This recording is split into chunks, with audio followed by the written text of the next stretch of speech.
Konene, so jana kulikuwa na hii news, ilikuwa ni breaking news kwa The Standard, ilikuwa ni IEBC CEO Marjan Hussein Marjan resigns, says decision reached following consultations with the commission. Na ilikuwa very interesting because the keyword hapa ni resigns, and swali lazima tujiulize after getting more information from this whole story is, did he really resign? Because don't forget, on Monday kuna vile the opposition walikuwa wameput their demands, and one of their demands was wanafeel kama Marjan anafaa kuishia, and then on Tuesday mysteriously Marjan anaishia. But wacha tusikie vile Citizen wali report. Tunaanza na taarifa ambazo tumezipata hivi sasa kutoka chumba chetu cha habari zinazoarifu kwamba Marjan Hussein Marjan amejiuzulu kama afisa mkuu mtendaji wa tume ya uchaguzi IEBC na pia kama katibu wa tume. Kwenye taarifa, Marjan ambaye amefanya kazi katika tume hiyo tangu mwaka 2015 amesema uamuzi huo uliafikiwa baada ya mashauriano kati yake na maafisa wakuu wa tume hiyo ya IEBC. So unatikio this decision ilikuwa made after consultations na IEBC. Na ili find of course vile nasema, like on the previous day kuna vile Ubuda, specifically Wamalwa, Eugene alikuwa amebonga juu ya the fact wana need umse kuishia. Na apart from yeye walikuwa nasema that also another thing that wana need ni the whole smartmatics ibaki imestopishwa. And then this happens immediately. Mpaka it was so interesting that the funny thing is, even before this so-called news broke out, kuna vile Eugene bado alikuwa amepost the exact same video. So sijui kama Eugene alikuwa anajua something about this, but wacha tucheki. Election. The concerns raised by the opposition must be addressed. We are saying smartmatics must go. We are saying huyu mtu anaitwa Marjan must go. Ameonekana na Kamago. Huyu JB amekuwa attorney general, amekuwa waziri, akisema ya kwamba ana ushahidi bwana Kamago alionekana kwenye ikulu. Ana ushahidi another fraudster Chevayo ameonekana na bwana Ruto. Of course Chevayo unamjuaga, ni ule msee wa Zimbabwe. He's always seen with Ruto, calls Ruto his brother and mentor. Anakuaga hapa Kenya, and he has a case in South Africa, elections. He has another case in Zimbabwe itself, elections, and he's involved in what can be described as election fraud. Of course ashachekiwa, and shamcheki pia TZ akiwa na Samia Suluhu, UG. So he's a very questionable character, but anakujaga State House. Niko sure hata this year ndakamtu hapa na nikwambie Chivuayo amekuja, because even the first time vile alikam wa Kenya wakateta, he still gets access to State House, and okay. Tunajua yale wako wanapanga. Mbiu ya Mugambo ikilia kuna nini? Kuna jambo. So msione tu tunapiga kelele. Usipoziba ufa, wahenga walisema, utajenga nini? Ukuta. Tunajaribu kuziba ufa to correct things. And bwana Ruto, we have time to do it. So hii ilikuwa like on Monday. So on Monday they say that wanataka kuziba ufa, and then what happens? On Tuesday we get the story that this guy has resigned. But now the question is, did he actually resign? And because if you look at the statement that's coming from Najita IEBC, I don't actually think this is a resignation. I think this is one of those things where he was pushed to the wall and he decided, he was given an option. So ilikuwa ni the IEBC today announces the formal exit of its CEO and Commission Secretary Marjan Hussein Marjan after reaching an agreement to terminate his services by mutual consent. That's not a resignation. Then this in effect brings to an end his tenure and marks the beginning of recruiting a new CEO and secretary to the commission. The IEBC will announce an interim replacement who will take over as an acting CEO in due course. This is in line with our commitment and resolve to ensure we have a seamless transition designed to maintain momentum in carrying forward the IEBC constitutional mandate, including conducting elections and boundaries delimitation, among other important functions. Then Kakua, as the current CEO exits, we embark on critical reforms within the Secretariat. We wish to assure Kenyans that any changes will be designed to ensure we achieve effective institutional preparedness, strengthen our internal accountability, and results-oriented systems and sustained leadership continuity. Then ikaendelea, the IEBC Secretariat is very crucial in service delivery on electoral management and related matters, and it is the intention of the Commission that it reflects the level of preparedness, passion, and commitment to delivering credible, free, and fair elections. So ukichekio part, vile inasema that mutual consent, I don't think that was, that was his decision. I feel like, I don't know kama ni CEO mpya the chairman they feel like atu need wasee kawa nateta hivyo juu ya Kamago wanateta, because the last time tulisikia juu ya Kamago was during the petition najua ya 2022. Yes, that's the last time tulisikia juu ya Kamago. So yes, walimalizia ile letter wakisema instead we believe the changes are meant to enhance effectiveness, efficiency, transparency and accountability of the Secretariat in service delivery to the people of Kenya. So wakawish Marjan like the best in his future endeavors. So yes, Marjan ametoka, and now what's going to happen? I don't know. What I know is this coming election is very interesting, because for once we have a former president who's so invested in these coming elections that Nikozile are, damn man, I know. What did this guy do to you? Why? Because ilikuwa ni nation ya jana, ilikuwa ni the one-term plan.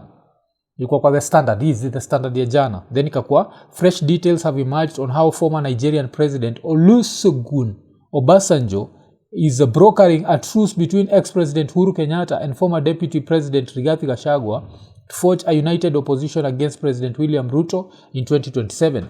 Multiple sources says the plan took shape at a meeting in Nigeria attended by Wiper leader Kalonzo Musyoka, where the leaders agreed on the need for a single formidable challenger. Plans are now underway to make it happen. Nacheki, Uhuru ana make peace na Gachagua just to make sure that Ruto is one term. This is interesting. Is this going to mean that it will end up as one term? I'm not actually 100% convinced about that, but let's see what happens. Because another news article that ended up happening still on Tuesday was still another update. Ilikuwa ni Azimio top leadership changes. Kakwa ni Azimio coalition appoints Kalonzo Musyoka as new party leader. Suba South MP Karoli Omondi takes over from Junet Mohammed as Secretary General following NEC meeting chaired by Uhuru Kenyatta. Damn, that's how much Uhuru Kenyatta is invested in his story ya one term ya Ruto. So, what about you? Are you invested? And what does this mean to you? Do you think this meeting yao ya kuform a truce between Gachagua and Uhuru, does it increase the chances of Ruto being one term?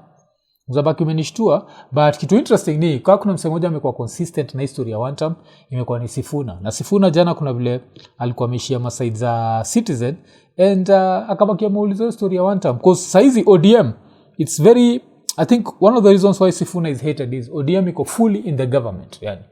Because ODM is, apart from Sifuna, I think is the most senior guy who's anti-broad-based. But wacha tusikize. Some of your colleagues in the party, some of them in positions of leadership and otherwise, have all but announced their support for President William Ruto's second-term bid. And so, essentially, there seems to be a dichotomy. There is one term and there is two term. Correct. Where do you belong? You know where I belong. Mimi ni wa one term. Proudly so. And it is because, as you have seen here, the party has not made any decision to support William Ruto in 2027. This is why the Central Committee said they will talk with different political formations. That is the position of the party. So chiki hapa ni zile nasema gani semantics, because I think the party has been very clear.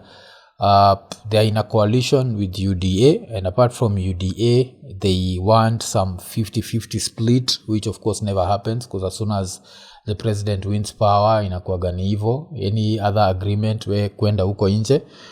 That's what happened to Gachagua. So I think I understand Sifuna na play politics, but for Sifuna to say the party, tuendele. So democracy dictates that people have views on things. I cannot begrudge anyone who thinks that supporting William Ruto is the best thing. And I like some of them, by the way, because they have come out boldly to say, after Raila died, my party leader is now so-and-so. They have said it openly, which is what actually democracy requires. And nobody can begrudge you for taking that position. But also, don't feel bad when people take positions that are opposed to yours. Now, and I think in your point moja ile, even I think Winnie pia alikuwa na make point, was it last week? Shida ya ODM ni hiyo moja. Like, kuna wale wase, they want you to take the position that they've taken. And if you don't take that position, they get super angry. And so wase wote wale wako anti-umse wamekuwa kisema atolewe kwa party. Just remove him. And what they're forgetting is, even on the ground is split. Not every ODM member is pro-government. Nacheki. The same way not every like UDA member is pro-Ruto. Kuna wale of course washa skip wako umse ni one term. Na kuna wale wana believe still that UDA is the way to go. I was surprised kucheki Moses Kuria after hii kujichocha kutamchest at run for governor Nairobi akabaki amerukwa na Aladwa. All of a sudden now he wants to run for MP for Gatondo South using which ticket? A UDA ticket. What I knew before this was UDA was dead in the mountains. So I guess not everything is as black and white as we think. Now, Yvonne, when we go argument by argument, my personal feeling is that we will win every single argument. In fact, we have won every single argument on values, on ideology, on where the country needs to go, the sort of society we need to build. There is only one argument they are saying is remaining, and it's a physical fight. You understand? And you know, violence is the language of somebody who has lost the argument. These days, all they do is just to threaten, we will come, we will kick you out, we will throw you out, we will beat you, including Yvonne. Can you believe it? That goons were allowed into the venue of a Central Committee meeting in Kilifi, and you could hear them even on your hot mics shouting there. You know, it was quite unfortunate. So what we are saying is this, let us have a session where we persuade each other. So what options? You tell me this is the best deal. We went in with 5 ministries, tumeongezewa agriculture. Now we are happy. Damn, history agriculture. I didn't know. Like, what happened to the agricultural ministry? Because Sifuna kept talking about history agriculture. It means that this is something that may most probably Liniruka. But ODM waliongezewa agriculture. I don't know, man. And that's it. No discussion on values, no discussion on expanding the democratic space, freeing up the country, respecting individual freedoms, the rule of law, justice, and the others. No discussion on that. Because tukibonga juu ya respecting individual freedoms, just last week, kuna boy flani anaitwa Ouma Oneko alikuwa abducted, najua. And it's just one of those stories where we thought these abductions were over, but he posted something about corruption after ile 11 billion ya SHA, and then that evening wakabaki wamemchukua. And of course people made noise mpaka he was released the next day, but it shows you that the abductions are still happening. That has not changed. It's still business as usual, and I think that's what Mseka Sifuna anamaanisha kibonga juu ya values, because unakumbukaga ODM used to be the party that would have such values, ni anti-abductions, anti-what, but right now they're in the government and they're supporting this bullshit. We are just happy we go to the Ministry of Agriculture, and then we see, let the members decide if this is the best deal for ODM, a party that has presented a presidential candidate in all elections since it was formed. We have been the party who's been persuading other political parties. Raila persuaded 26 political formations, all of them which were formed to win power, to support him in 2022. We are saying we cannot even persuade one party to support ODM for presidency. Swali ni, who in ODM would be the presidential candidate? Because I think that was also like Raila's weakness, because Raila was so, in quotes, big that when the shoes he left, no one can fill those shoes. So it feels like the party was just about an individual. Because if you had to ask me, who do I look at ODM and see a national leader? I don't. Najua, like, nikiangalia hapa, nasikia huyu ni suspected to be a drug dealer. Unatoka hapa, huyu mwingine ni suspected corruption. Unatoka hapa, huyu ni suspected. So who is supposed to be the guy who takes over? Happens if this is somebody you say, you to be clear, you do not support President William Ruto's re-election bid.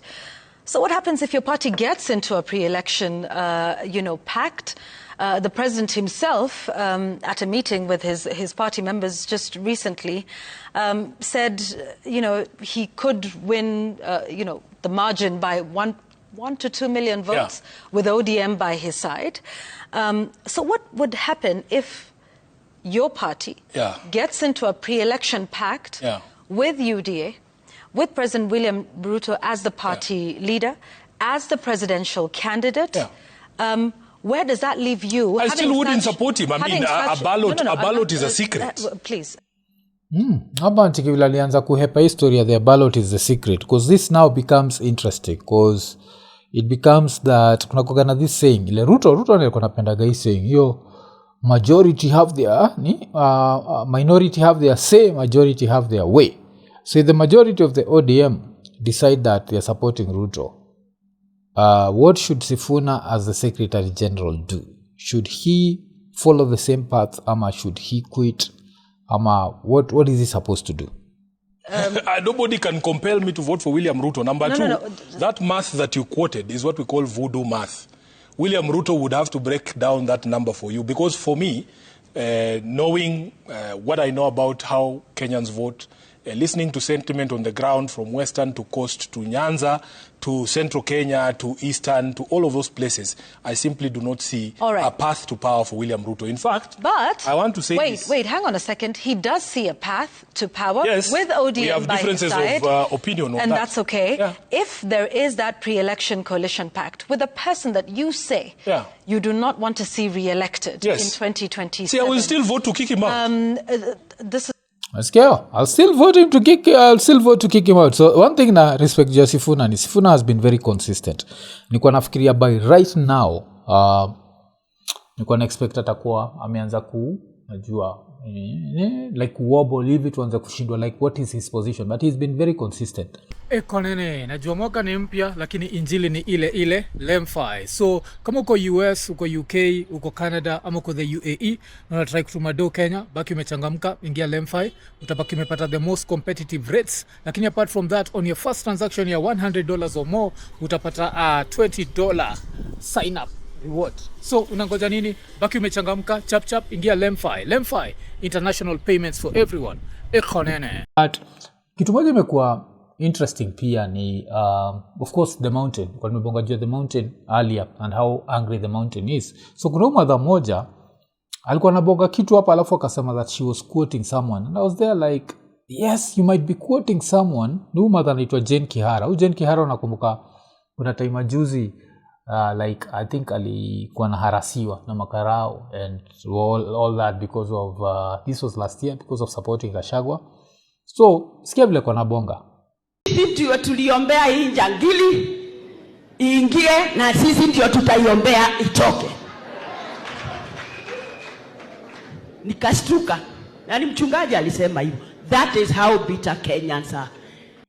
Damn. Okay, but do I think I understand the civilians and I understand me and you using the word jangili. But do I think like an elected member needs to be doing that? Unajua you're putting that level of anger, ama quoting that level of anger. I feel like kunafaa kuwa na a certain level of, I don't know if I'm to put it as measuredness. Ile, you're like, let me measure my words. Why? Because I'm an elected official and we live in a country that becomes very divisive around politics. And I always feel like it's up to the leaders to bring the temperatures down. It's up to the leaders to make people realize that even after this election, the country has to continue. It's not life and death. Kuna kugana hizo raya, kugana zile vitisho za, hiki happen tahama Kenya. Kuna place utahama uenda wapi. Trump yuko huko anashika watu na ICE, utahama uenda wapi. Utaenda Uganda, utaenda TZ. Those countries are more shithole than Kenya. So where are you going to go? Najua you're going to be here, so I don't feel tunafaa kuwa na hiyo level of what. But still one thing ukibonga jei gava, and one thing pia ukikumbuka nayo the like Ruto presidency, especially just before the protests, one thing that comes to mind is the level of incompetence that was there. Najua kulikuwa na a lot of incompetence, and one person that really represented that incompetence ilikuwa ni Susan Nakhumicha. inasemekanaga like she got this position because the speaker alibaki amemtetea, ikakuwa ni all those stories are regional balance, and she disappeared. And then tukasikia vile alinyang'anywa ile job, she was given job ya kuwa like is it an ambassador, and she surfaced just to remind us that she is Her Excellency. And when you go home, tell your parents we met. After from leaving Waziri, after I was dropped, I am now an ambassador. I'm called Her Excellency Susan Nakhumicha Wafula. I represent Kenya to the UN Habitat. Skia, I'm called Her Excellency. This nonsense, or even His Excellency. Nakuwaga simple. Mseka Trump nakuwaga Mr. President. Ikuwagi His Excellency. But see, we have to have this. So now we need to call this person Her Excellency Susan Nakhumicha. Alafu na cheki yao, which I can't blame them, because of course if they don't do this, most probably they'll get caned by the teachers. Najua why? Because wakitokea hivi, maybe atachotea mamode something for chai, and now the teachers will be like, well, ndio ulifanya tukapatiwa pesa kidogo. So when you see my car, you will see a car with a red number plate written Kenya 1. I represent the president and Kenya. Nakumbuka mother akiwa CS alikuwa anaenda pale anasema mimi nikiongea ni kama rais ameongea. Alikuwa very dismissive to the DOs, those district commissioners and whatever the hell they are called. She used to be super dismissive, and it's the same attitude. I represent the president. And I'm sure you want to aspire to be that way, okay? Yes. So tell your parents when you go home, you met Her Excellency Ambassador Susan Nakhumicha Wafula. Her Excellency Susan Nakhumicha Wafula. You have to keep reminding people to respect you and call you Her Excellency. It means you have problems. You have problems that I actually don't understand. But kutoka hapo, kuna msee moja jana niliend up nikimsifu for history attacks. And this guy is never disappoint. Like in less than 24 hours, of course, he'd said something that was making me look at him like, what the? Okay, acha tumsikize. Now I understand the cost of riot. In fact, when we used to close the roads in Nairobi and say all Mondays holiday, maandamano, Tuesday, I remember Baba saying Tuesday. I didn't know the damage that was causing. Do you know, one day, when you close this economy, one day, it takes 3 months to come out of 1 day's disruption.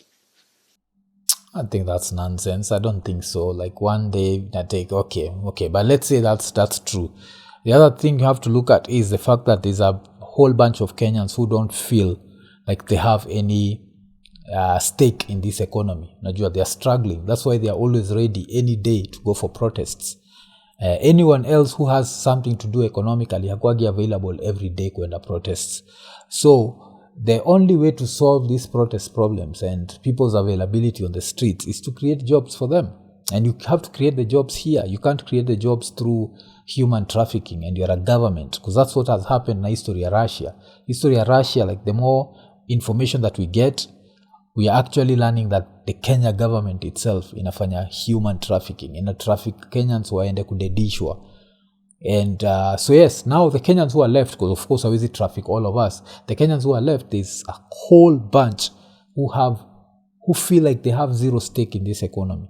And those are the people who are always ready to go to the streets. Of economic activities. We are still feeling the effects of 2024. Today, it is still reflected in my figures.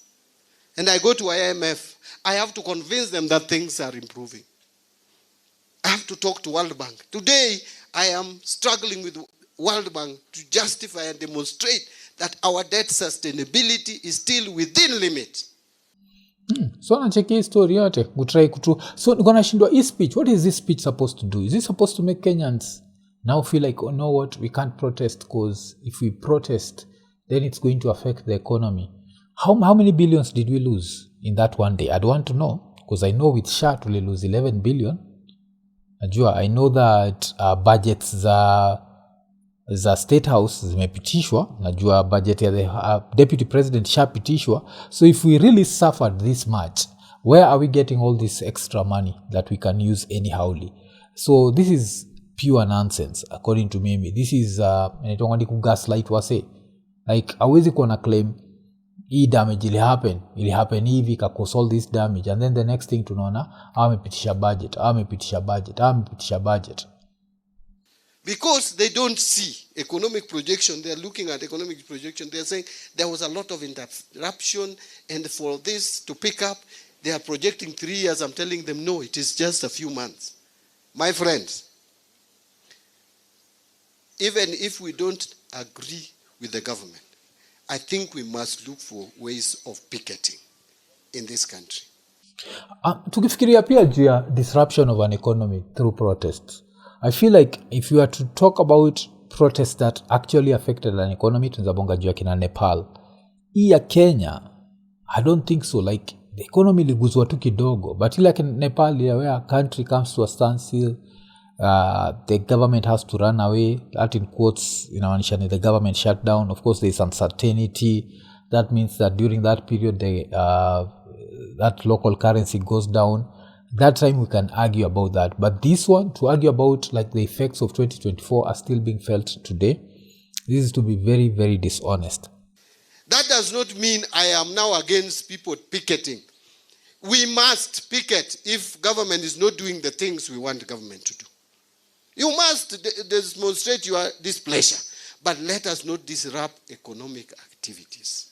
It is costly, it is expensive, it is one of the reasons why we are paying high debts.